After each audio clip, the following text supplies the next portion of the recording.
causing, and we remain strongly committed to bringing inflation back down to our 2% goal. Price stability is the responsibility of the Federal Reserve. Without price stability, the economy does not work for anyone. In particular, without price stability, we will not achieve a sustained period of strong labor market conditions that benefit all. The U.S. economy slowed significantly last year, with real GDP rising at a below-trend pace of 0.9%. Consumer spending appears to have picked up this quarter, although some of that strength may reflect the effects of swings in the weather across the turn of the year. In contrast, activity in the housing sector remains weak, largely reflecting higher mortgage rates. Higher interest rates and slower output growth also appear to be weighing on business fixed investment.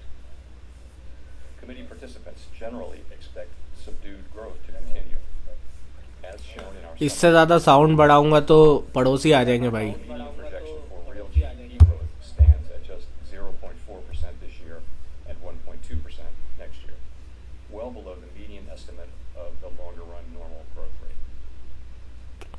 And nearly all participants see the risks to GDP growth as weighted to the downside. Yet the labor market remains extremely tight. Job gains have picked up in recent months, with employment rising by an average of 351,000 jobs per month over the last 3 months. The unemployment rate remained low in February at 3.6%. The labor force participation rate has edged up in recent months, and wage growth has shown some signs of easing. However, with job vacancies still very high, labor demand substantially exceeds the supply of available workers. FOMC participants expect supply and demand conditions in the labor market to come into better balance over time, easing upward pressures on wages and prices. The median unemployment rate projection in the SEP rises to 4.5% at the end of this year and 4.6% at the end of next year. Inflation remains well above our longer-run goal of 2%. Over the 12 months ending in January, total PCE prices rose 5.4%, excluding the volatile food and energy categories. Excluding those, core PCE prices rose 4.7%. In February, the 12-month change in the CPI came in at 6%, and the change in the core CPI was 5.5%. Inflation has moderated somewhat since the middle of last year, but the strength of these recent readings indicates that inflation pressures continue to run high.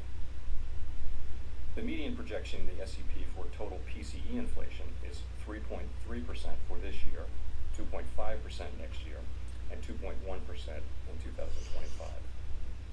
The process of getting inflation back down to 2% has a long way to go and is likely to be bumpy.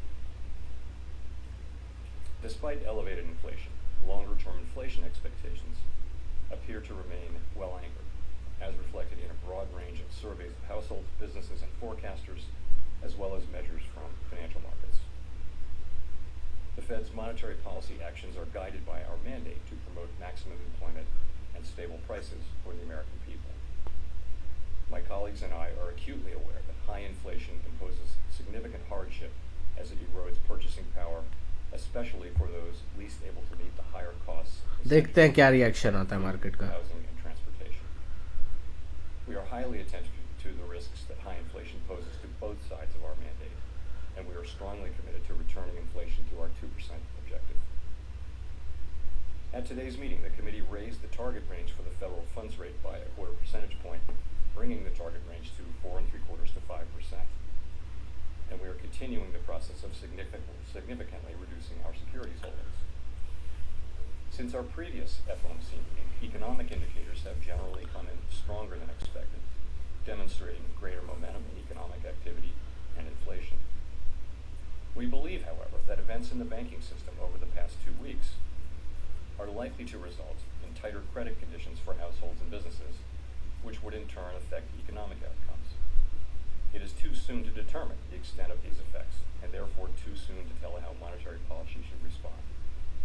As a result, we no longer state that we anticipate that ongoing rate increases will be appropriate to quell inflation. Instead, we now anticipate that some additional policy firming may be appropriate. We will closely monitor incoming data and carefully assess the actual and expected effects of tighter credit conditions on economic activity, the labor market, and inflation. And our policy decisions will reflect that assessment. In our SEP, each FOMC participant wrote down an appropriate path for the federal funds rate based on what that participant judges to be the most likely scenario going forward. If the economy evolves as projected, the median participant projects that the appropriate level of the federal funds rate will be 5.1% at the end of this year, 4.3% at the end of 2024, and 3.1% at the end of 2025. These are little changed from our December projections, reflecting offsetting factors. These projections are not a committee decision or plan. If the economy does not evolve as projected, the path for policy will adjust as appropriate to foster our maximum employment and price stability goals. We will continue to make our decisions meeting by meeting based on the totality of the incoming data and their implications for the outlook for economic activity and inflation. We remain committed to bringing inflation back down to our 2% goal and to keep longer-term inflation expectations well anchored. Reducing inflation is likely to require a period of below-trend growth and some softening in labor market conditions. Restoring price stability is essential to set the stage for achieving maximum employment and stable prices over the long range bound लग रहा है बिल्कुल बिल्कुल. To conclude, we understand that our actions affect communities, families, and businesses across the country. Everything we do is in service to our public mission. We at the Fed will do everything we can to achieve our maximum employment and price stability goals. Thank you. I look forward to your questions. Thank you. Colby Smith with the Financial Times. How confident is the committee that the recent stress that we've seen and you've alluded to is contained at this point, and that deposit flight among mid-sized lenders in particular has ceased? Thanks. So I guess our view is that the banking system is sound, it's resilient, it's got strong capital and liquidity. We took powerful actions with Treasury and the FDIC, which demonstrate that all depositors' savings are safe, that the banking system is safe. Deposit flows in the banking system have stabilized over the last week. And the last thing I'll say is that we're undertaking a thorough internal review that will identify where we can strengthen supervision and regulation. Follow-up. I mean, given all of the stress and the uncertainty that you've also alluded to in the statement, how seriously was a pause considered for this meeting? So we did consider that in the days running up to the meeting, and you see the decision that we made, which. चलिए थोड़ी सी volume में बढ़ा ही देता हूँ. First, it was supported by a very strong consensus, and I'll be happy to explain why. And really it is that the intermeeting data on inflation and the labor market came in stronger than expected, and really before the recent events, we were clearly on track to continue with ongoing rate hikes. In fact, as of a couple of weeks ago, it looked like we'd need to raise rates over the course of the year, more than we'd expected at the time of the SEP in December, the time of the December meeting. We are committed to restoring price stability, and all of the evidence says that the public has confidence that we will do so, that we'll bring inflation down to 2% over time. It is important that we sustain that confidence with our actions as well as our words. So we also assess, as I mentioned, that the events of the last 2 weeks are likely to result in some tightening of credit conditions for households and businesses, and thereby weigh on demand, on the labor market, and on inflation. Such a tightening in financial conditions would work in the same direction as rate tightening. In principle, as a matter of fact, you can think of it as being the equivalent of a rate hike, or perhaps more than that. Of course, it's not possible to make that assessment today with any precision whatsoever. So our decision was to move ahead with a 25 basis point hike and to change our guidance, as I mentioned, from ongoing hikes to some additional hikes, maybe some policy firming may be appropriate.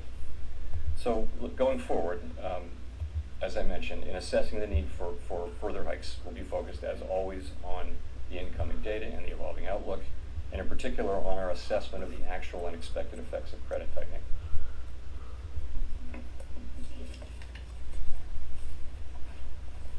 Mr. Chairman, can you explain the difference between ongoing rate increases and firming? Does firming imply a rate increase per se, or policy firm without you increasing rates? No, I think it's meant to refer to our policy rate. Really, I would focus on the words may and some, as opposed to ongoing. So we clearly were, what we were doing there was taking on board trying to reflect the uncertainty about what will happen. I mean, it's possible that this will turn out to have very modest effects. These events will turn out to be very, very modest effects on the economy, in which case, and inflation will continue to be strong, in which case, the path might look different. It's also possible that this potential tightening will contribute significant tightening in credit conditions over time, and in principle, if that means that monetary policy may have less work to do. We simply don't know. So, do you have concerns that the hike you did today could further exacerbate the problem in the banks?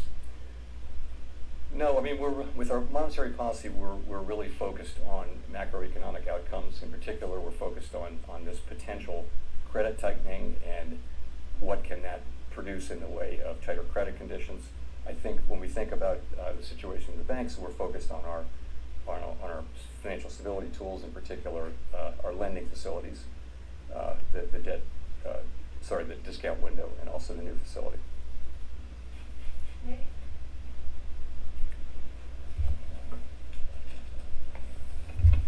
Nick Timmeros of the Wall Street Journal. Chair Powell, in your testimony 2 weeks ago, you had indicated you thought the terminal rate would be higher. Obviously, that was before the stress in the banking sector. And I realize there's a lot of uncertainty, but can you explain at all to what extent your forecasts, or those of your colleagues, or those of the board staff incorporated today a material tightening of credit availability because of the stress in the banking sector, or are you waiting to see it in the data before you incorporate that potential tightening into your forecasts? So, we've just come from an FOMC meeting, and the people who write the minutes will be very carefully counting. But I'll tell you what I heard. What I heard was a significant number of people saying that they anticipated there would be some tightening of credit